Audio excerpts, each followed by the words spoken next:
होळी हा सण लवकरच आपला येणार आहे. तर होळी या सणाच्या तुम्हाला सगळ्यांना खूप खूप खूप शुभेच्छा. तर होळी हा सण आपण का साजरी करतो याची मी आज तुम्हाला कथा सांगणार आहे. ही जर कथा आवडली तर घरचा सण या चॅनलला सबस्क्राईब करा. माझा चॅनल नवीन आहे तर सपोर्ट नक्की करा. एका मुलाला त्याचे वडील ना मारण्याचा प्रयत्न करतात. तर वडील कोण असतात तर हिरण्यकश्यप. हिरण्यकश्यप हा राक्षस असतो, तो स्वतःला देव म्हणतो.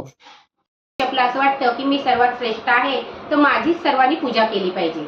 पण त्यांचा मुलगा आहे ना, तर त्यांची हिरण्यकश्यपची पूजा न करता विष्णुदेवाची पूजा करतात. म्हणून हिरण्यकश्यपला राग येतो आणि आपल्या मुलाला मारण्याचा खूप वेळा प्रयत्न करतो, पण मुलगा काही मरत नाही. प्रत्येक वेळेला विष्णुदेव त्याला वाचवतात, म्हणून त्याला मरण येत नाही. तेव्हा खूप राग येतो. मग तो बोलतो की ह्याला मी खूप वेळा मारलं पण तो मरत नाही, तर ह्याला आपण आता जाळून टाकूया. पण ह्याला जाळणार कसं? कारण ह्याला जाळणार तर हा मोठा झालेला आहे, त्याला आगीत टाकली तर तो बाहेर येणार. मग तो असं ठरवतो की आपली बहीण होलिकाकडे मदत मागतो आणि मग ती होलिका आपल्या भावाच्या मदतीसाठी येते. होलिका ही एक राक्षसी नसते आणि तिला वरदान मिळालेलं असतं की तू आगीमध्ये जळणार नाहीस, म्हणून हिरण्यकश्यप होलिकाला बोलवतो. येते. मग हिरण्यकश्यप काय करतो की लाकडावर खूप अशी रचतो आणि खूप लाकडावर रचल्याच्या नंतर आपली बहीण होलिका हिला वरदान मिळालेलं असतं की तू आगीमध्ये जळणार नाहीस.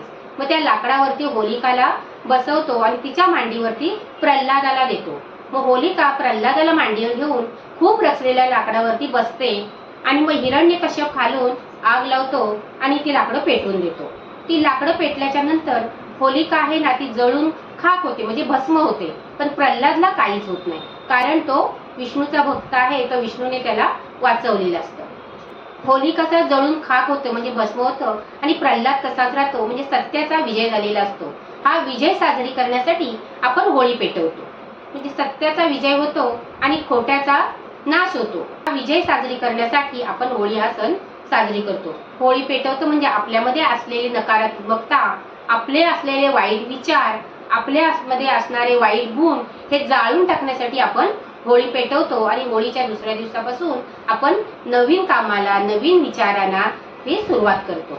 आजची जर होळीची ही कथा आवडली असेल तर नक्की लाईक करा, कमेंट करा, तुमच्या मित्रमंडळींना शेअर करा आणि घरचा सण या चॅनलला सबस्क्राईब करा. थँक्यू.